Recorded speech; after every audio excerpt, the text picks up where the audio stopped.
Hello world, Christian Truther here, and I've got a video for you today in my series that I'm calling Tidbits, where I try to cover a flat earth argument in about 2 minutes.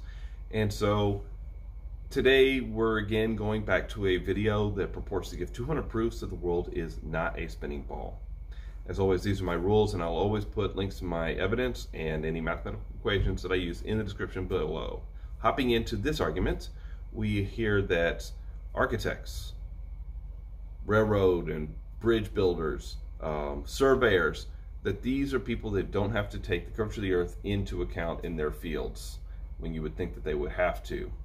But really there's three different classes of professions being talked about here. The first class, in the architect class, they rarely build anything that's over a mile. Rarely. I mean, if you have a manufacturing facility that's a mile long, that's quite an achievement, quite an impressive manufacturing facility, and earth curvature just doesn't mean much of that space. Let's set them aside. Now, bridge building, especially over long distances of the water, or railroad engineering, these are certainly things that you would expect would have to account for curvature. But of course, they need surveyors' information in order to perform their jobs respectively. So let's take a look at the surveying class. This is the smoking gun. Do they have to? And the short answer is yes. Now, one argument is that when they do big triangles, surveyors have to account for curvature because their triangles are going to, individual angles are going to come out to more than 180 degrees. But I've heard arguments against that, that of course the earth bulges to create that expanded triangle over a rounded surface, because the earth, land comes up from water and then it recedes back to water on the other side, and so there's a bulging there.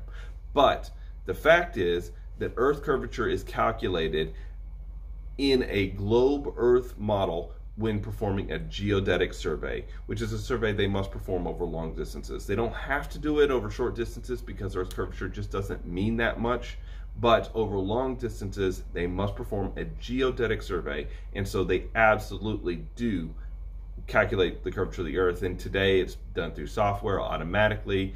ArcGIS is one of the most popular tools to do it, but back in the day they had to do it by hand, and there's calculations that are out there in order how to do it. So I'll be leaving all that in the description below, but this point is roundly busted.